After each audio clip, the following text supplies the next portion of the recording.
देखिएगा जो यहां पे इस समय का पहला कंसर्न आया है, पहला कंसर्न आपने देखा $103 तक हम गए थे। कितना गए थे हम? $103 तक। और मैंने आपसे कहा था कि एक दिन या फिर 2 दिन $103 $105 रहने से कुछ भी नहीं होगा, एटलीस्ट कम से कम यहां पे 10-15 दिन सरवाइव करे क्रूड ऑयल और ब्रेंट ऑयल। लेकिन आपने देखा $103 1 से 2 दिन देखने को मिला था, फिर 105, फिर 107, फिर 109, फिर 111, फिर $113 पे आ चुका है आपका क्रूड ऑयल।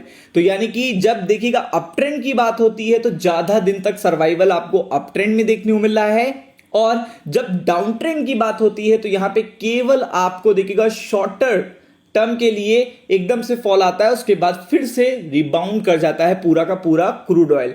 क्रूड ऑयल की तरफ से रशिया से भी बहुत बड़ी अपडेट है जो आपको पता होनी चाहिए। और आप देख सकते हैं ब्रेंट ऑयल तो $115 के आसपास चल रहा है, जो कि कहीं से भी देखिएगा अच्छा संकेत नहीं है, क्योंकि ब्रेंट ऑयल क्रूड ऑयल लगातार $110 के ऊपर, it means danger zone start हो गया है।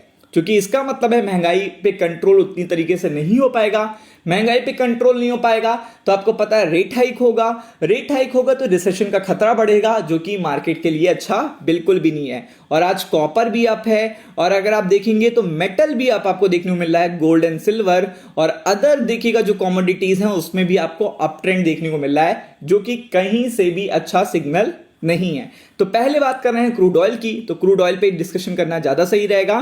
तो यहां पे जो पहला कंसर्न आया है कि यहां पे देखिएगा प्रोड्यूसर को कैपेसिटी लिमिट या फिर सप्लाई साइड से देखिएगा थोड़ा सा डिसरप्शन देखने को मिल रहा है। तो जैसे ही सप्लाई साइड से डिसरप्शन आता है, क्योंकि अब अमेरिका का फोकस कहां पे है?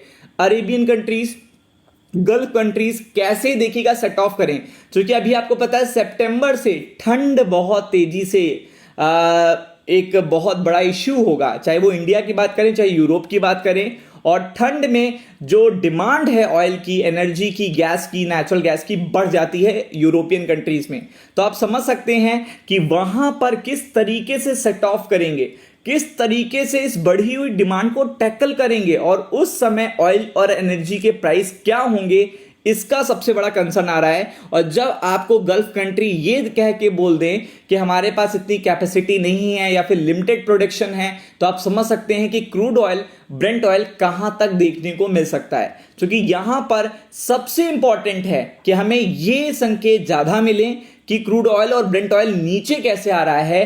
अप ट्रेंड तो हमने बहुत देख लिया फरवरी से, तो ये एक इश्यू देखिएगा यहां पे देखने को मिल रहा है। तो आप देख सकते हैं कि जितने भी देखिएगा पर्टिकुलर आपको देखने को मिले थे कि छोटे छोटे जो सेटबैक्स आए थे, गिरावट देखने को मिली थी, वो धीरे धीरे देखिएगा फिर से क्या हो रही है, यहां पे बढ़ती हुई देखने को मिल रही है। अरेबियन कंट्रीज ने कहा है कि हम प्रोडक्शन को बूस्ट अप तो करेंगे, लेकिन उन्होंने ऑलरेडी प्राइस को भी हाइक कर दिया है। तो बहुत ही इंटरेस्टिंग होगा कि देखिए रशिया का ये जो पर्टिकुलर शॉर्टेज है सप्लाई का, वो किस तरीके से टैकल करते हैं, बशर्ते यहां पे प्राइस भी ना बढ़े। तो वो चीज देखनी होगी, क्योंकि बहुत बार गल्फ कंट्री ने बहुत बात कही है, बट आफ्टर दैट देखिएगा उसके बाद होता क्या है कि वो अपनी बात से मुकर जाते हैं।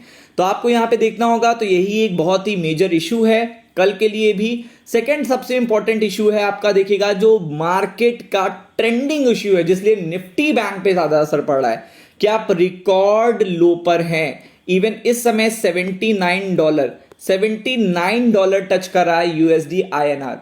इंडियन रुपी लगातार गिरती चली जा रही है। लगातार इंडियन रुपी का गिरना is not at all good for the inflation, for the GDP, for the economy, for the budget, for the fiscal deficit, किसी भी तरीके से अच्छा नहीं है। एटलीस्ट इसमें डाउन ट्रेंड आना चाहिए 77 तक, 78 तक, तभी देखिएगा एक राहत की सांस आएगी। लेकिन लगातार रिकॉर्ड लो आप देख रहे हैं, लगातार रिकॉर्ड लो देख रहे हैं, जो कि बिल्कुल भी अच्छा नहीं है।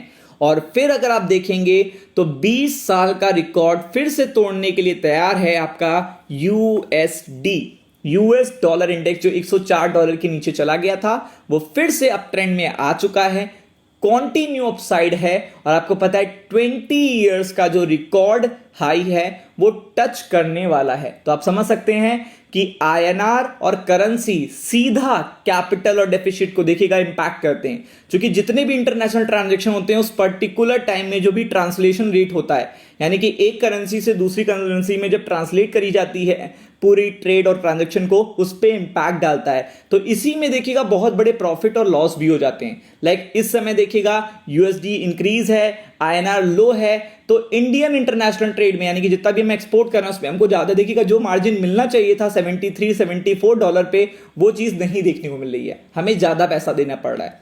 तो वो इकोनॉमी के लिए भी अच्छा नहीं होता, ट्रेड के लिए भी अच्छा नहीं होता, आप समझ रहे होगे। तो दीज आर द इशू जो अभी ट्रेंड में है, और ये आज थोड़ा सा अच्छी तरीके से ट्रेंड में आ चुके हैं, और जुलाई की सीरीज के लिए हम लोग प्रिपेयर हो रहे हैं। तो आपको ये सारी बातें पता होनी चाहिए। तो आप समझ गए होंगे कि देखिएगा अभी भी देखिएगा जो ऊपर के लेवल पे अगर आपको मिल रहा है, ऊपर की तरफ कोई भी ट्रेड मिल रहा है, तो इसका मतलब ये अपॉर्चुनिटी ही है। अगर आप चेकआउट करोगे तो वो अपॉर्चुनिटी है। और क्रिप्टो करेंसी पे यूएस जीडीपी डेटा का इंपैक्ट दिखना शुरू हो चुका है। फिर से बिटकॉइन देखिएगा 20,000 का जो ब्रेकडाउन है वो तैयार है उसको तोड़ने के लिए। इथेरियम 9% डाउन है, कैडानो देखिएगा 5% डाउन है, सोलानो देखिएगा अगर देखेंगे तो 12% डाउन है। तो आप समझ सकते हैं कि ये चीज बहुत ही बड़ा इंपैक्ट क्रिएट करेगी। अब मैं बात करता हूं कल के लेवल्स और कल किस तरीके के सिनेरियो। कल पहले तो मैं बता दूं दोनों साइड ट्रेड मिलेगा, एक तो अप साइड और दूसरा डाउन साइड। क्यों मिलेगा? क्योंकि कल जो ट्रांजैक्शंस हैं, जो देखिएगा सौदे हैं, वो 12 बजे के पास 11 से 12 के बीच में, 1 के बीच में, वहां पे बहुत सारे ट्रांजैक्शन और पोजीशन चेंज होते हुए आपको देखने को मिलेगा। आपको ऑप्शन चेन में जो डेटा है वो चेंज होते हुए देखने को मिलेगा। इस पर्टिकुलर टाइम फ्रेम में आपको ये चेंजेस देखने को मिलते हैं। तो वो चीज देखिएगा क्रिएट करिएगा। अगर हम गैप से खुल जाते हैं, गैप डाउन खुल जाते हैं, तो हम शॉर्ट कवरिंग पे फोकस करेंगे।